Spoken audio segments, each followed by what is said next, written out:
In the next 10 minutes or so, I'm going to explain to you exactly how I've come to understand option prices simply after 10 years of trading options. The price of any option consists of two components, which I'm going to explain to you very deeply in the upcoming examples. So let's get started. First, let's analyze the price of an NVDA call option with a strike price of $385. The stock price is at $406.32. This call gives the holder the right to buy 100 shares of stock at $385, which is $21.32 below the current stock price. The call owner could exercise the call to buy 100 shares of stock at the call's strike of $385 and then turn around and sell the shares at the current stock price of $406.32. The call owner therefore has the ability to generate a per share gain of $21.32. Consequently, we would say that this call option has $21.32 of intrinsic value. Intrinsic value is just a fancy term to describe the gain that an option owner can make by exercising their option and closing the resulting share position at the current stock price. A call option's intrinsic value is equal to the difference between the stock price and the call option's strike price, but only if the stock price is above the call option strike price. If the stock price is below the call's strike price, then the option has no intrinsic value and its price will come from other factors. Intrinsic value is critical to understand because an option's price will always be worth its intrinsic value. So we can see that this 385 NVIDIA call is trading for about $23.20, which is more than the intrinsic value of $21.32.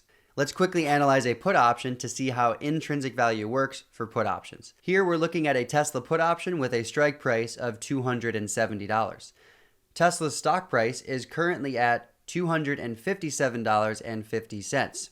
This put option has $12.50 of intrinsic value because the put option owner can gain $12.50 by exercising their put and closing the share position at the current stock price. A put option's intrinsic value is equal to the difference between the put strike price and the stock price when the stock price is below the put option's strike price. If the stock price is above the put option's strike price, then the option has no intrinsic value and its price will come from other factors that we're going to talk about in just a minute. Options are often priced higher than the amount of their intrinsic value, and options that have no intrinsic value whatsoever can still be valuable. For instance, if we look at the NVIDIA call option, we know that it had $21.32 of intrinsic value, but its price was $23.20. The Tesla put option had $12.50 of intrinsic value, but its price was a lot higher at $22.50. So what explains the additional value that these options have above and beyond the amount of their intrinsic value? The second option pricing component is called extrinsic value, and it's the amount of an option's price that exceeds its intrinsic value. The Tesla put had $12.50 of intrinsic value, but its price was $22.50. The $10 of value above and beyond its intrinsic value is the put's extrinsic value. Extrinsic value is influenced by the amount of time left until the option expires and the volatility of the underlying stock. The more time left until expiration, the higher the option's extrinsic value. This is because more time until expiration means a higher chance for the stock to make a big move in a favorable direction, therefore leaving the option with a much higher price. In this image, the stock price is $334.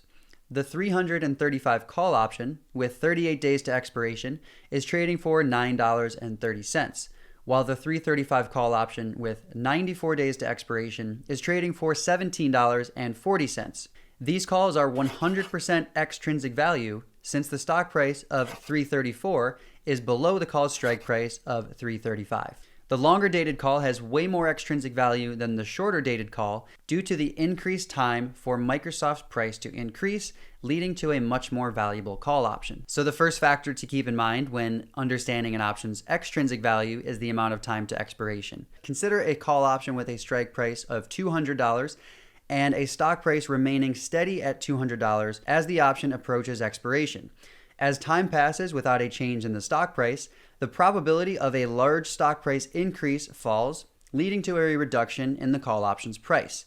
If the stock price remains at $200 until expiration, the call option will lose all of its value as it has no intrinsic value and no more time for the stock price to increase to give the option intrinsic value. Volatility also plays a significant role in determining the amount of an option's extrinsic value. Since stock price changes drive option price changes, larger stock price changes will lead to larger expected option price changes as well. Therefore, the market will price options on a high volatility stock much higher than options on a lower volatility stock. That's because smaller expected stock price movements implies smaller expected option price changes as well, and therefore those options will trade with less extrinsic value. To take things one step further, the combination of time and volatility are what drive extrinsic value levels in options because volatility or stock price changes happens over time. In this graphic, we're looking at the prices of 90-day, 100-strike call options with the stock prices all at $100 over time.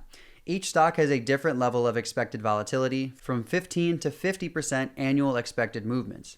At each point in time, the stock with the highest expected volatility has higher call prices compared to the stock with lower expected volatility, because over any time period, a higher volatility stock is expected to make larger movements than a lower volatility stock, resulting in more extrinsic value in the options.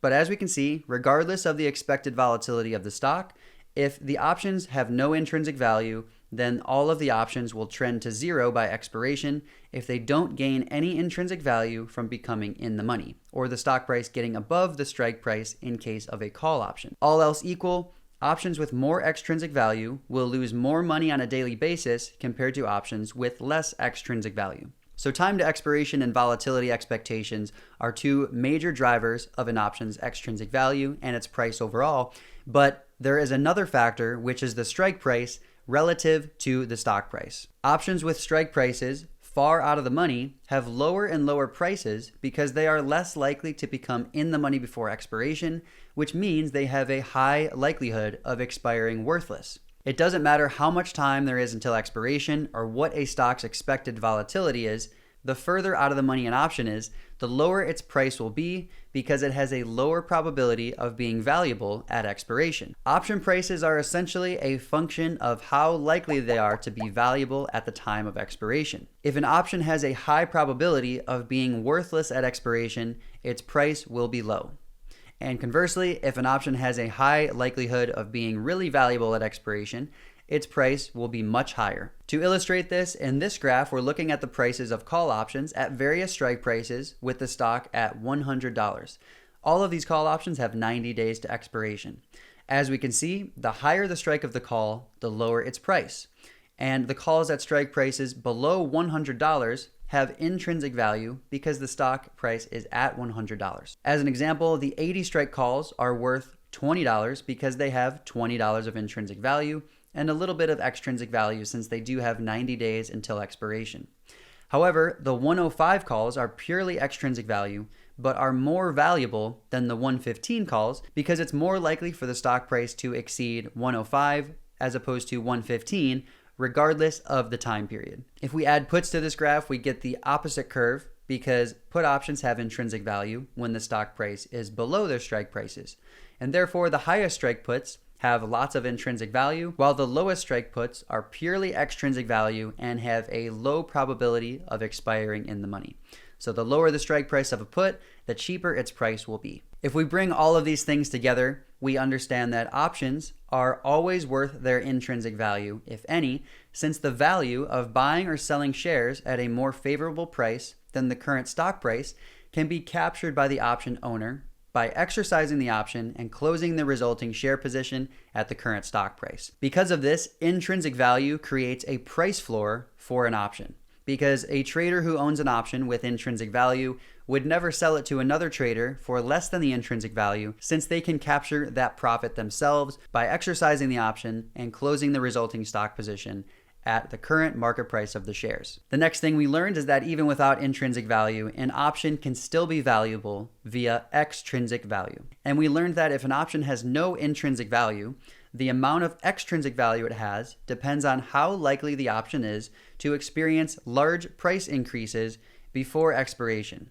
And this means that more time to expiration leads to more extrinsic value because there's more time for the stock to make a big movement in a favorable direction. And taking things one step further, more expected stock volatility leads to more extrinsic value because there are larger expected stock price changes that can lead to more substantial option price increases. And to tie those things together, volatility happens over time, and so over any time period, a stock with higher expected volatility will have more expensive options compared to similar duration options on a lower volatility stock, assuming similar stock prices. And lastly, options with strike prices that are far out of the money will be less valuable than options with strike prices closer to the stock price or even in the money, because the probability of seeing huge stock price changes is always lower than seeing small stock price changes, meaning the probability of a far out of the money option being valuable at expiration is always lower than the probability of a slightly out of the money option being valuable at expiration.